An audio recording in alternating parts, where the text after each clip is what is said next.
സ്ഥാനാർത്ഥിക്കൊപ്പം നിങ്ങൾക്കായി സമർപ്പിക്കുന്നത് doctor Mohandas speciality clinic, Kunnamkulam road, Ottupara, Vadakkanchery. നമസ്കാരം ദിവ്യ. അതെ, നമസ്കാരം. ഇത് കന്യാങ്കാണല്ലോ. അതെ. പ്രചരണമൊക്കെ ഏതുവരെയായി? പ്രചരണം ഇന്നത് ഇപ്പോഴും പ്രചരണം കഴിഞ്ഞിട്ടാണ് നമ്മളിവിടെ വന്നിരിക്കുന്നത്. ഇന്ന് രാവിലെ തന്നെ സ്ലിപ്പുകൾ കൊടുക്കലാണ്. അപ്പൊ എല്ലാ പാർട്ടി അംഗങ്ങളും നമ്മളെല്ലാവരും സപ്പോർട്ടോടു കൂടി രാവിലെ മുതൽ ഈ നേരം വരെ പോയിക്കൊണ്ടിരിക്കണം. മുഴുവനായിട്ട് ഇത് കംപ്ലീറ്റ് ചെയ്യണം എന്നാണ്, സ്ലിപ്പ് ഇന്നത്തോടു കൂടി കൊടുത്തു തീർക്കണം എന്നാണ് വിചാരിക്കുന്നത്. ഇനി പ്രചരണത്തിന് 2 ദിവസം കൂടിയേ ബാക്കിയുള്ളൂ. അതെ. അപ്പൊ ഇതുവരെയുള്ള ആ പ്രവർത്തനത്തെ കുറിച്ചൊന്ന് വിശദീകരിക്കാമോ? നമ്മൾ ഇവിടെ നിന്ന് തന്നെയാണ് പ്രവർത്തനം തുടങ്ങിയത്. ഈ പള്ളി പരിസരത്ത് നിന്ന് തന്നെയാണ് ആദ്യത്തെ ദിവസം പ്രചരണം തുടങ്ങിയത്. അപ്പോൾ വളരെ നല്ല രീതിയിലുള്ള പ്രതികരണം തന്നെയാണ് നമ്മളെല്ലാ ജനങ്ങളിൽ നിന്നും കാണുന്നത്. കാരണം നമ്മൾ കുറേ ഇതിനായിട്ട് ഇറങ്ങി തിരിച്ചിരുന്നു, കുടുംബയോഗങ്ങൾ സംഘടിപ്പിച്ചിരുന്നു. ഓരോ വീട്ടിൽ ഇതോടുകൂടി 3-4 വട്ടത്തിലധികം നമ്മൾ കയറി ഇറങ്ങി എല്ലാ ജനങ്ങളെ കാണുകയും ചെയ്തിരുന്നു. എല്ലാവർക്കും വളരെ സന്തോഷത്തോടു കൂടി ഒരു നല്ല മാറ്റം അവരും പ്രതീക്ഷിക്കുന്നുണ്ട്. അപ്പൊ നല്ല രീതിയിലായിരിക്കും എന്ന് പ്രതീക്ഷിക്കുന്നു. നിലവില് ഇത് UDF-ന്റെ സിറ്റിംഗ് സീറ്റാണല്ലോ. അപ്പോ LDF സ്വതന്ത്രരായ താങ്കൾക്ക് ഇത് തിരിച്ചു പിടിക്കാൻ കഴിയുമെന്നുള്ള ആത്മവിശ്വാസം ഉണ്ടോ? 100%. കാരണം നമ്മുടെ വടക്കാഞ്ചേരിയുടെ തന്നെ വികസന പ്രക്രിയ നമുക്കറിയാം. ഈ 10 വർഷമായിട്ട് നഗരസഭ ഓരോ പ്രവർത്തനങ്ങൾ ചെയ്തതൊക്കെ നോക്കുമ്പോൾ നമുക്ക് മനസ്സിലാവാൻ പറ്റുന്നത് വളരെ നല്ല രീതിയിൽ നടക്കുന്ന ഒരു നഗരസഭയാണ്. അതുകൊണ്ടാണല്ലോ നമുക്ക് 3 സ്വരാജ് ട്രോഫികളും അയ്യങ്കാളി പുരസ്കാരങ്ങളും ഒക്കെ ലഭിച്ചിട്ടുള്ളത്. അപ്പോൾ അതേപോലെ തന്നെ അതിന്റെ കൂടെ നിന്ന് പ്രവർത്തിക്കുക എന്നുള്ളതാണ് നമ്മൾ വിജയിച്ചു വരുന്നതിലൂടെ കാണുന്ന ഒരു നേട്ടം. അപ്പൊ അത് 100% നമ്മൾ ഇവിടെ സ്വതന്ത്ര സ്ഥാനാർത്ഥിയായിട്ട് വിജയിച്ചു വരും. ദിവ്യ, ഇവിടുത്തെ വികസന പ്രവർത്തനങ്ങളെ കുറിച്ച് എന്താണ് ഇപ്പൊ നിലവിലുള്ള അവസ്ഥ? നിലവില് നമ്മള് ഈ സന്ദർശനത്തിന് പോയ സമയങ്ങളിൽ കണ്ടിട്ടുള്ളത് കുറെ സ്ഥലങ്ങളിൽ റോഡിനൊക്കെ ഭയങ്കരമായിട്ട് നമ്മള് ചെറുതല്ല കുറച്ച് ബുദ്ധിമുട്ടുകൾ കാണുന്നുണ്ട്. പല സ്ഥലങ്ങളിലായിട്ടും വെളിച്ചമാണെങ്കിലും കുടിവെള്ള പദ്ധതിയിലാണെങ്കിലും ചെറിയ പ്രശ്നങ്ങൾ കാണുന്നുണ്ട്. അപ്പൊ ആ പ്രശ്നങ്ങളെല്ലാം നല്ല രീതിയിൽ പൂർത്തീകരിച്ച് നല്ല രീതിയിൽ പരിഹരിച്ച് അവരുടെ കൂടെ നിൽക്കണം, നല്ല രീതിയിൽ തന്നെ മുന്നോട്ട് വരണം. അപ്പൊ അതിനായിട്ട് ഈ പ്രശ്നങ്ങൾ പരിഹരിക്കുന്നതിന്റെ കൂടെ തന്നെ അവർക്ക് ജീവിത നിലവാരം ഉയർത്തിക്കൊണ്ടുവരാനുള്ള പ്രവർത്തനങ്ങളും കൂടെ ചെയ്യണം എന്നാണ് ആഗ്രഹിക്കുന്നത്. അതിനായിട്ട് നമുക്കറിയാം, ഈ പാലം വന്നതിന് ശേഷം ജനങ്ങൾ പോകുന്നത് ആ റെയിൽ ട്രാക്ക് ക്രോസ് ചെയ്തിട്ടാണ്. വളരെ ബുദ്ധിമുട്ടാണ്. ചെറിയ കുട്ടികൾ മുതൽ മുതിർന്നവർ വരെ. പകൽ സമയങ്ങളിൽ വളരെ അത്ര പ്രശ്നം കാണുന്നില്ല, രാത്രി നേരങ്ങൾ വളരെ ബുദ്ധിമുട്ടാണ്. നമ്മളും ചില സമയത്ത് വർക്ക് കഴിഞ്ഞാൽ പതയിലൂടെ പോകേണ്ട സാഹചര്യമുണ്ട്. അപ്പൊ കുട്ടികളൊക്കെ പോകുമ്പോൾ മിക്കതും ട്രെയിൻ വരുന്നൊന്നും കാണാൻ പറ്റുന്നില്ല. സൗണ്ട് ആണെങ്കിൽ ചില സമയം മിക്ക സമയങ്ങളിലും ട്രെയിനിന് ശബ്ദവും കുറവാണ്. അപ്പൊ അതിനായിട്ട് നമുക്കൊരു അടിപ്പാത നിർമ്മിച്ചാൽ നന്നായിരിക്കുന്നതാണ് എന്റെ അഭിപ്രായം. അതിന് മാത്രമല്ല, നമ്മൾ വിജയിച്ചു വന്നു കഴിഞ്ഞാൽ ഉറപ്പായിട്ടും ഇവിടെയുള്ള ജനങ്ങളുടെ എല്ലാവരുടെയും സപ്പോർട്ടോടു കൂടി ഒരു ഒപ്പൊക്കെ ശേഖരിച്ച് നമ്മൾ അതിനായിട്ടായിരിക്കും ആദ്യത്തെ ഒരു പ്രവർത്തനം വെക്കുക. കാരണം നമുക്ക് പോകാനും വരാനും മേൽപ്പാലം വന്നെങ്കിലും പല ഇങ്ങോട്ട് തെക്കുംകരയ്ക്ക് പോകുന്ന ആൾക്കാരും ഒക്കെ മിക്കവാറും ആ ഭാഗത്തേക്ക് പോകുന്നവര്, നടന്നു പോകുന്നവരും ഒക്കെ ആണെങ്കിൽ ഈ റോഡ് തന്നെയാണ് ഉപയോഗിക്കുന്നത്. അപ്പൊ അതിനൊന്ന് പരിഹാരം കാണണമെന്നാണ് ആഗ്രഹിക്കുന്നത്. ദിവ്യയുടെ സോഷ്യൽ ആക്ടിവിറ്റീസ് അല്ലെങ്കിൽ മറ്റുള്ള പ്രവർത്തനങ്ങൾ എങ്ങനെയാണ്? ഞാനൊരു അബാക്കസ് ടീച്ചറാണ്. ഒരു 3-4 വർഷമായി അബാക്കസ് സെന്റർ നടത്തി വരുന്നു. അബാക്കസ് സെന്റർ തന്നെയാണ് പേര്. ഒപ്പം ഇപ്പൊ അകമ്പാടം സ്കൂളിൽ അബാക്കസിന്റെ ക്ലാസ്സസ് എടുക്കുന്നുണ്ട്. പിന്നെ അതല്ലാതെ ഓൺലൈൻ ഓഫ്ലൈൻ ക്ലാസ്സസ് ഉണ്ട്. ഇതാണ് എന്റെ പ്രൊഫഷണൽ. ഇതല്ലാതെ മുനിസിപ്പാലിറ്റിയുമായി സഹകരിച്ച് നമ്മൾ 2 റിസോഴ്സ് പേഴ്സൺ ആണ് ഞാൻ. ഒന്ന് വിജ്ഞാന കേരളം എന്നുള്ളൊരു പദ്ധതിയാണ്. ജനങ്ങൾക്ക് എല്ലാവർക്കും ഗവൺമെന്റ് ജോലി പോസിബിൾ അല്ലാത്ത അങ്ങനെയുള്ളവരെ ജോലികളിലേക്ക് എത്തിക്കുക എന്നുള്ളത്. നമ്മളെന്താ പറയാ, പ്രൈവറ്റ് ജോലികളിലും നല്ല ഉയർന്ന ജോലികളിലും, അതായത് 10ാം ക്ലാസ് ക്വാളിഫിക്കേഷൻ മുതൽ ഡിഗ്രി എത്തുന്നത് വരെയുള്ള ഡിഗ്രി നല്ല ഹയർ ക്വാളിഫിക്കേഷൻ വരെ നല്ല ജോലികളിലേക്ക് എത്തിക്കുക. ഇവിടെയുള്ള പ്രാദേശികമായ തൊഴിൽ മേളകൾ നമ്മൾ ഒരു 3-4 സംഘടിപ്പിച്ചിരുന്നു നഗരസഭയുമായി ചേർന്ന്. അതിലൂടെ തന്നെ നമുക്കൊരു 10-20ഓളം പേർക്ക് ജോലി എത്തിച്ചു കൊടുക്കാൻ സാധിച്ചിട്ടുണ്ട്.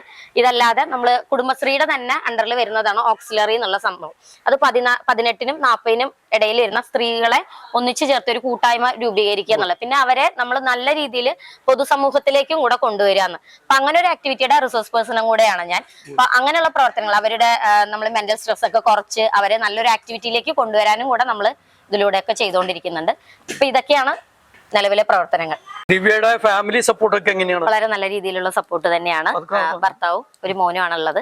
അവര് ഫുൾ ആൻഡ് ഫുൾ എനിക്ക് വേണ്ടി ഇപ്പോ ആള് മോനെ നോക്കി ഇരിക്കുന്നുണ്ട്. നല്ല രീതിയിൽ ഇലക്ഷൻ കഴിയുന്ന ഒരാളുടെ ഫുൾ സപ്പോർട്ട് ഉണ്ടാവും എന്നാണ് പറഞ്ഞിട്ടുള്ളത്. അപ്പൊ അതുകൊണ്ടാണ് നമുക്ക് ഇങ്ങനെ നടക്കാൻ പറ്റുന്നത്. ചെറിയ മോനാണ്, UKG ആയിട്ട്. ദിവ്യ ജയിച്ച് കയറുകയാണെങ്കിൽ എന്താണ് ഡ്രീം പ്രൊജക്ട്? നമ്മുടെ ഇതില് അക്കരപ്പാടത്തുള്ള കുറച്ച് പേരുണ്ട്, ഒരു 10-15ഓളം കുടുംബങ്ങൾ തീരെ റോഡില്ലാത്ത രീതിക്കാണ് നിൽക്കുന്നത്. അവിടെ ഒരു അസുഖം വരികയോ ആർക്കെങ്കിലും പെട്ടെന്ന് ഒരു ഹോസ്പിറ്റൽ കേസ് വരികയോ ചെയ്യുകയാണെങ്കിൽ അവർക്ക് വളരെ ബുദ്ധിമുട്ടാണ്. ഹോസ്പിറ്റൽ കേസ് എന്നല്ല, അവർക്ക് ഡെയിലി നമ്മൾ റെഗുലർ ആയിട്ടുള്ള ഒരു യാത്ര തന്നെ വളരെ ദുഷ്കരമാണ്. രാത്രി നേരങ്ങളിൽ പോകാനും വരാനൊക്കെ ബുദ്ധിമുട്ട്. അപ്പൊ അവിടേക്ക് ഒരു റോഡ് നിർമ്മാണമാണ് നമ്മൾ ആദ്യം ഉദ്ദേശിച്ചിരിക്കുന്നത്. ആദ്യം നല്ല തുടക്കത്തിൽ അവർക്ക് അത് ചെയ്തു കൊടുക്കേണ്ടതാണ്. അതൊന്ന്. പിന്നെ നമ്മൾ പറഞ്ഞല്ലോ അടിപ്പാതയുടെ കാര്യം. അപ്പൊ എല്ലാവരുടെയും ഒന്നിച്ച് എല്ലാവരുടെയും സപ്പോർട്ടോട് കൂടി നമ്മളത് ചെയ്യണം. പിന്നെ ഒരു വികസന സമിതി, ഞാൻ വിജയിച്ചു വന്നു കഴിഞ്ഞാൽ ഉറപ്പായിട്ട് നമ്മൾ ഇവിടെ ഒരു വികസന സമിതി രൂപീകരിക്കും. അത് എന്തിനാന്ന് ചോദിച്ചാൽ നമുക്ക് നാടിന്റെ സപ്പോർട്ട് ഉണ്ടെങ്കിൽ മാത്രമേ ഒരു പൊതുപ്രവർത്തകയ്ക്ക് നല്ല രീതിയിൽ പ്രവർത്തിച്ച് മുന്നോട്ട് പോകാൻ കഴിയും. അപ്പൊ അതിന് നമുക്ക് അങ്ങനെ ഒരു സമിതി ഉണ്ടെങ്കിൽ അവരുടെ സപ്പോർട്ട് എപ്പോഴും നമുക്ക് ഉണ്ടാവും. അതിനായിട്ട് തന്നെ നമ്മളതിനെ രൂപിക്കും. ഒപ്പം ഈ ഒരു പരിസരം എന്നും പള്ളിയുമായി ചുറ്റപ്പെട്ട് കിടക്കുന്ന സ്ഥലമാണ്. അതുകൊണ്ട് തന്നെ നമ്മൾ പള്ളിയിലെ അച്ഛനോടും കൂടെ ചോദിച്ചിട്ട് വേണം ആ സമിതി രൂപീകരിക്കാനും. അവർക്ക് കുറച്ചുകൂടെ അതിനൊരു ഇമ്പോർട്ടൻസ് കൊടുത്ത് അങ്ങനെ ഒരു സമിതി രൂപീകരിച്ച് ഈ അടിസ്ഥാന സൗകര്യങ്ങളെല്ലാം നല്ല രീതിയിൽ മെച്ചപ്പെടുത്തി മുന്നോട്ട് കൊണ്ടുപോകാൻ തന്നെയാണ് നഗരസഭയോടൊപ്പം നിന്ന് നമ്മൾ ചെയ്യുക. മുൻ MLA-മാരുടെയും ഒപ്പം ഇവിടെ നന്നായി പ്രവർത്തിച്ച നേതാക്കന്മാരുടെയും ഒരു പിൻഗാമി എന്നുള്ള രീതിക്ക് വളരെ നല്ല രീതിയിൽ പുതിയ സാങ്കേതിക വിദ്യകളെല്ലാം തന്നെ ഉപയോഗപ്പെടുത്തിക്കൊണ്ട് ജനങ്ങൾക്ക് പറ്റുന്ന നല്ല രീതിയിലുള്ള മാറ്റങ്ങളാണ് നമ്മൾ കൊണ്ടുവരുന്നത്. 3ാം പ്രാവശ്യവും LDF നഗരസഭ ഭരിക്കും എന്ന് ഉറപ്പുണ്ടോ? തീർച്ചയായിട്ടും, അതിലൊരു സംശയമില്ല. കാരണം എന്താ വെച്ചാൽ 2 വർഷമായിട്ട് നമ്മൾ 10 വർഷത്തെ വികസനങ്ങൾ കണ്ടാൽ തന്നെ അറിയാം. ഈ ചുറ്റുവട്ടത്തുള്ള എല്ലാ വികസനം നമ്മൾ ഹരിതകർമ്മസേനകളെ ഇടയിൽ പറയാനൊന്നും വിട്ടുപോയിരുന്നു. വളരെ നല്ല രീതിയിൽ ഞാനിവിടെ വന്ന് ആളാണ്, 10 വർഷമായിട്ടുള്ളൂ ഞാനും വന്നിട്ട്. അപ്പൊ ഈ വന്നവിടെ നമ്മൾ 10 വർഷത്തില് ഈ ചുറ്റുവട്ടത്തുള്ള മാലിന്യങ്ങളൊന്നും ശ്രദ്ധിച്ചാൽ മനസ്സിലാവും. അങ്ങനെ ഒരു മാലിന്യമുക്തമായിട്ട് തന്നെ ഏകദേശം നമുക്ക് പറയാല്ലേ വടക്കാഞ്ചേരി നഗരസഭ. അതുകൊണ്ട് തന്നെയാണ് നമുക്ക് 3 അവാർഡുകൾ കിട്ടിയിട്ടുള്ളതും. ഹരിതകർമ്മസേനയുടെ വളരെ നല്ല എഫേർട്ട് ഇതുണ്ട്. പിന്നെ അവർക്കാണെങ്കിൽ നമ്മൾ ചിലര് ഓപ്പോസിറ്റ് പറയുന്നല്ല, അവരുടെ യൂസർ ഫീ ഒക്കെ നമ്മൾ കൊടുക്കുന്ന ബുദ്ധിമുട്ടായിട്ട് പറയുന്നുണ്ടെങ്കിലും യൂസർ ഫീ ഒരിക്കലും അത് നമുക്ക് കിട്ടുന്ന നഗരസഭയുടെ ഒരു എമൗണ്ട് ഒന്നുമല്ല. ആ യൂസർ ഫീ എന്ന് പറയുന്നത് ഹരിതകർമ്മക്കാര് വന്ന് കളക്ട് ചെയ്ത് അവരുടെ ഫാമിലിക്കായിട്ട് അവരുടെ ചെലവുകൾക്കായിട്ടാണ് നമ്മൾ അത് ഉപയോഗിക്കുന്നത്. അവർക്കുള്ള ഒരു ശമ്പളം കൂടിയായിട്ടാണ് നമ്മളിത് യൂസ് ചെയ്യണം, അല്ലാതെ നമ്മുടെ ആവശ്യങ്ങൾക്കല്ല ഉപയോഗിക്കുന്നത്. അപ്പൊ ഹരിതകർമ്മസേനക്കാരുടെ ഫുൾ സപ്പോർട്ടോട് കൂടി വടക്കാഞ്ചേരി മുനിസിപ്പാലിറ്റി എന്ന് പറയുന്നത് ഒരു പ്രകൃതി രമണീയത കൊണ്ട് നിറഞ്ഞിരിക്കണം. ഒപ്പം പറയേണ്ട ഒരു കാര്യം വിട്ടത്, നമ്മുടെ ഈ ഡിവിഷൻ, ഞാൻ പല ഡിവിഷനുകളിലും നമ്മൾ ഈ വർക്കിന്റെ ഭാഗമായിട്ടൊക്കെ പോയിട്ടുണ്ടെങ്കിലും ഇത്രയും പൂക്കൾ നിറഞ്ഞ ഒരു ഡിവിഷൻ നമ്മൾ കണ്ടിട്ടുണ്ടാവില്ല. എല്ലാ വീടുകളിലും പ്രകൃതിയെ സ്നേഹിക്കുന്ന ഒരു ജനവിഭാഗമാണ് അവിടെ ഉള്ളതെന്ന് നമുക്ക് തോന്നും. എല്ലാ വീടുകളിലും പൂക്കൾ കൊണ്ട് നിറഞ്ഞിരിക്കുന്ന ആ പൂക്കളുള്ള മനസ്സിൽ എന്തായാലും നമുക്ക് ഊഹിക്കാം, നല്ല മനസ്സിൽ. അപ്പൊ അവരുടെ എല്ലാവരുടെയും സപ്പോർട്ടോട് കൂടി ഞാൻ നല്ല രീതിയിൽ വിജയിച്ചു വരുമെന്നാണ് വിചാരിക്കുന്നത്. Okay, thank you.